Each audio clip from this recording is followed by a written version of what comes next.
definition in one final sentence, and that is when somebody has the right to exercise any right freely in this country, whether that be the right to religion, the right to free speech. Freely means to do so long as it does not infringe upon the other rights. That being said, I would like to move into rebuilding our case. If time permits, I'll go back into their case, show you why their case falls, and then finally conclude with what this debate really comes down to. Our first contention was that there is legal precedent to support this. The only grounds on which our opponents have thrown this contention out is that the resolve says should. Just because the resolve says should does not mean we should ignore the world we live in. Relying on this line of argument, they may as well say that because the resolve says should, we should ignore the fact that we live in a democracy and ignore the fact that these rights exist at all, because that would help their case. The reality is that these are the laws, and we must abide by those laws, regardless of whether the resolve says should or whether the resolve says anything else. In fact, our opponents even ceded during cross-examination when they used legal precedent to uphold one of their own arguments, when they relied on Supreme Court cases to uphold the idea that corporations have the right to the freedom of speech. So if using legal precedent works to uphold their case, it works equally as well to uphold our case, because you cannot ignore the world we live in, regardless of what the resolve states and regardless of the hypothetical language it uses. Moving into our second contention, we state that religious freedom is paramount. Now, we stand by this definition, not just because it's listed first, not just because it's not been amended or changed in any way, but because this is the reason people settled the United States, as our opponent mentioned.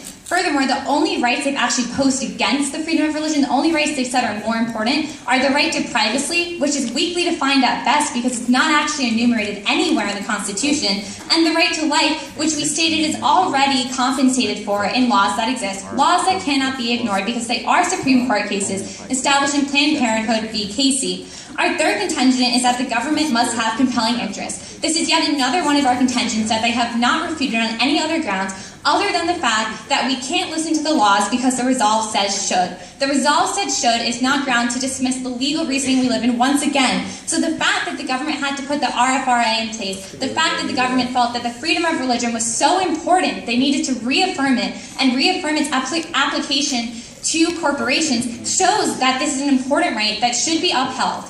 Moving into our opponent's case, their first contention is that this infringes on rights, and this clashes directly with our second contention that religious freedom is paramount. The only rights they gave to defend this infringing on rights contention, again, are privacy, which is not enumerated, and the right to life, which already is protected through Planned Parenthood v. Casey. The only way they said that religious freedom would actually infringe upon somebody's right to life is when there's a situation where somebody may have a life-threatening abortion. The law already accounts for this, so this is not an issue under the affirmative plan at all. Their second contention is that this would create unjust discrimination. This is once again not within the scope of the debate under the terms that we set as the affirmative side.